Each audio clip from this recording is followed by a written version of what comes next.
मेहरदीन रंगरेज, बड़ा सीधा सा पहला सवाल है कि भाई एक कानून बना था 1935 में, असम के लिए बना था, असम सरकार ने उसे खत्म कर दिया, तो ये शोर क्यों मचाया जा रहा है कि मुसलमान टारगेट पर है? कहां से मुसलमान टारगेट पर?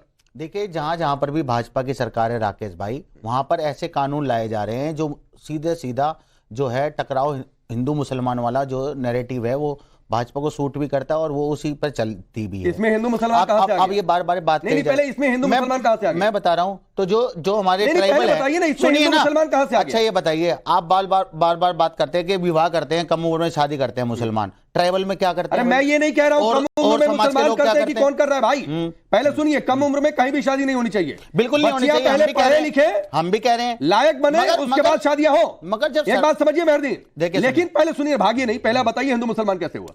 देखिए, आसाम की जो सरकार है और वो चाहते हैं कि मैं हमेशा जो है सुर्खियों में बना रहा हूं, और इसी वजह से वो पूछ रहा हूं कि मुसलमान टारगेट पर कैसे हिंदू मुसलमान? मैं बता रहा हूं, जब संविधान की कसम लेता है मुख्यमंत्री और वो कहता है कि संविधान के ऊपर जो भी कानून है उस पर हम चलेंगे, मगर जब वो एक कानून मुसलमानों पर थोपना चाहते हैं, मुसलमानों को टारगेट करते हैं, बुलडोजर की कार्रवाई से लेकर और बुलडोजर पर मत जाइए भाई, क्या नाम ले, मदरसों पर टारगेट। अरे मेहरदीन सुनिए ना, क्यों हो रहा है? असम के लिए कानून था भाई, असम की सरकार। अरे भैया, हम ऐसे किसी कानून को नहीं मानते जो हमारी संविधान में। अरे कैसे पर्सनल लॉ के खिलाफ हो गया? सुन तो लीजिए सर, बेसिक स्ट्रक्चर, ये मेरी बात सुनिए, आर्टिकल 25 से लेकर 30 तक अधिकार दिया संविधान ने, हम अपने कैसे शादी करेंगे, कैसे जीवन जिएंगे, कैसे अपने इस्लाम को आगे बढ़ाएंगे। अरे सुनिए मेहरदीन सुनिए ना, संविधान ने ये अधिकार दिया कि कैसे शादी करेंगे आप तय करिए अपने धर्म के हिसाब से, लेकिन शादी कब होनी चाहिए ये तय करने का अधिकार सरकारों को दिया है संविधान ने। देखिए, ये बात आप समझिए,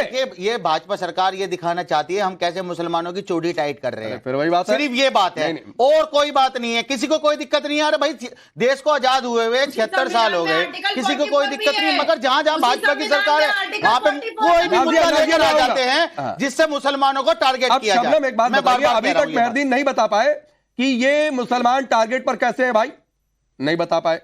हिंदू मुसलमान कैसे, नहीं बता पाए। मैं कह रहा हूं शादी कैसे होगी ये सरकार नहीं तय करिए, आप ही तय करिए, लेकिन कब शादी होगी ये तो सरकार तय करेगी, संविधान कह रहा है। अरे मुसलमान बेटियों को कुछ आगे बढ़ाना चाहते हैं आप, उनके अधिकारों को संरक्षित करना चाहते हैं या नहीं चाहते हैं? आप क्या चाहते हैं? आपको जितने मर्जी बच्चे पैदा करने की इजाजत दे दी जाए, आपको इस्लाम धर्म का झूठा नाम लेकर कि मेरे तो धर्म में ही है, कहीं नहीं लिखा है इस्लाम धर्म में इस तरीके की कोई चीज कि 4 शादियां कर लीजिए आप, 15 साल की लड़की से करने को तैयार बैठे हैं आप।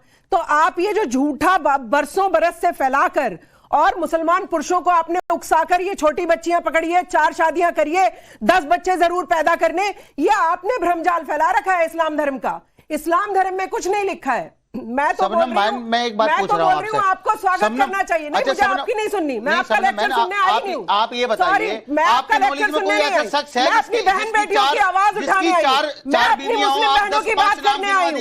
आप क्या बात कर रहे हैं? अभी आप ही के परिवार का गिना दूं मैं कि 10 बच्चे हैं कि नहीं? बताइए, आप बताइए, आप ही के परिवार में गिना दें। बिल्कुल, तो बच्चों से क्या मतलब है किसी का? व्यक्तिगत मत होइए, चार बीवी बताइए ना। बात व्यक्तिगत नहीं, व्यक्तिगत नहीं, बात ये है कि आप नहीं, मुझे ये बताइए कि 10 बच्चे 4 शादियां, ये किसने कॉन्सेप्ट दिया? अरे भैया, हम तो 4 शादी भी करेंगे और 40 बच्चे भी करेंगे, किसी को क्या एतराज है भाई? कैसे करोगे? किसी को क्या एतराज है?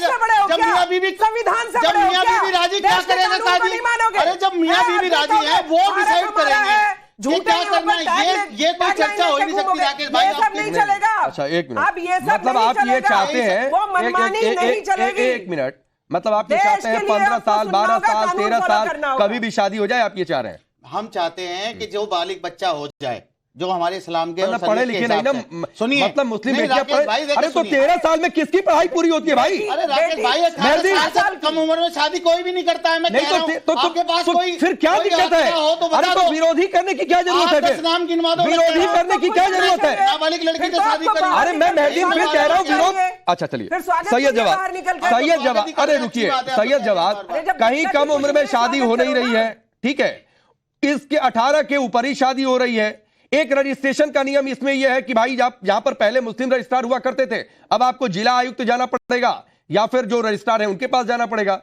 इसमें क्या दिक्कत है? क्या एंटी मुस्लिम है? मुझे नहीं समझ में आ रहा है। देखिए, बहुत देर बाद मौका दिया आपने, शुक्रिया इस चीज़ के लिए। और अभी मैं दोनों तरफ से बातों को सुन रहा था। हेमंता विश्व शर्मा साहब जो हैं मुझे लगता है अब तक के आसाम के सबसे ज़्यादा नाकारा चीफ मिनिस्टरों में से एक हैं। आपको बताऊं कैसे।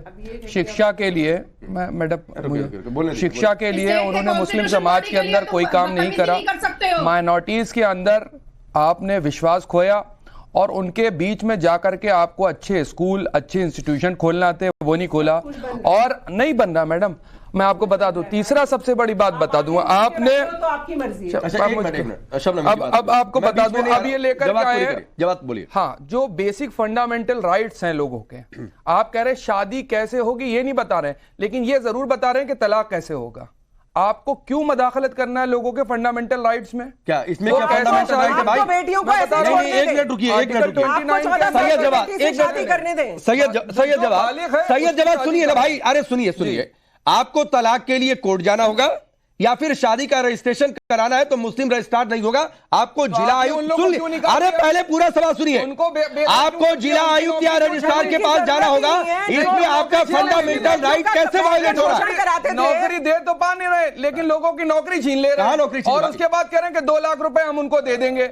ये कौन सी तमीज हुआ भाई? अरे नहीं, अभी भागिए नहीं। अरे रुकिए। तीसरा सब अरे सही है जवाब। नहीं, एक एक करके बहुत समय है, कम गेस्ट है, रुक जाइए। अरे नहीं, बिल्कुल कोई इंटरप्ट नहीं, मैं बीच में आता। आपने कहा फंडामेंटल राइट वायलेट हो रहा है, मैं पूछ रहा हूं तलाक के लिए कोर्ट जाना होगा या फिर शादी का रजिस्ट्रेशन, उसके लिए भी आपको जिला आयुक्त या रजिस्ट्रार के पास जाना होगा। इसमें फंडामेंटल राइट किसी का कैसे वायलेट हो रहा है? बिल्कुल हो रहा है फंडामेंटल राइट, वो ऐसे हो रहे हैं। ये कुरान में लिखा है।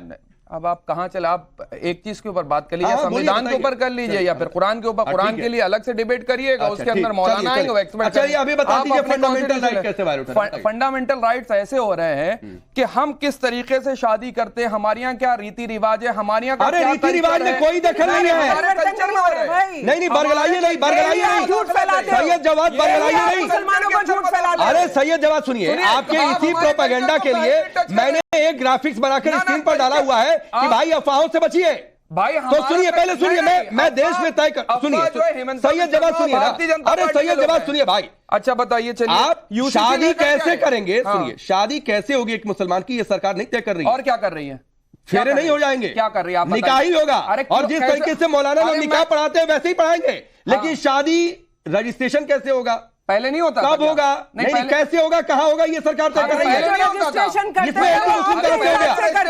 वो भी सरकार, पहले जो रजिस्ट्रेशन होता था वो मुसलमान जो कराते थे वो आपके हिसाब से कराते थे। मतलब आ जाइए नाजिया, थोड़ी देर से आपको सीन में ला रहा हूँ। और पहले क्या होता? नहीं सैयद जवाब आप उलझ गए। दिक्कत क्या है नाजिया, ये सवालों में उलझ गए।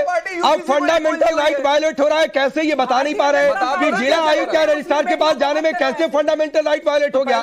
एक उम्र की सीमा तय हो गई। नहीं, पहले एक बार बता। तो अब इस तरीके से क्या दिक्कत है? इस तरीके से रजिस्ट्रेशन में क्या दिक्कत है? आज भी होती है अपने हिसाब से, आपके हिसाब से। चलिए नाजिया को बोलिए।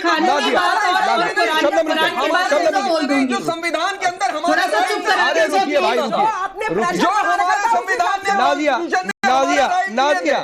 जो हमारे राइट थे उसी के marriage and divorce registration act 1935। Shabnam रुकिए, नाजिया को बोले दिए। नाजिया इंतजार करें। अरे रुकिए सैयद जवाब रुकिए।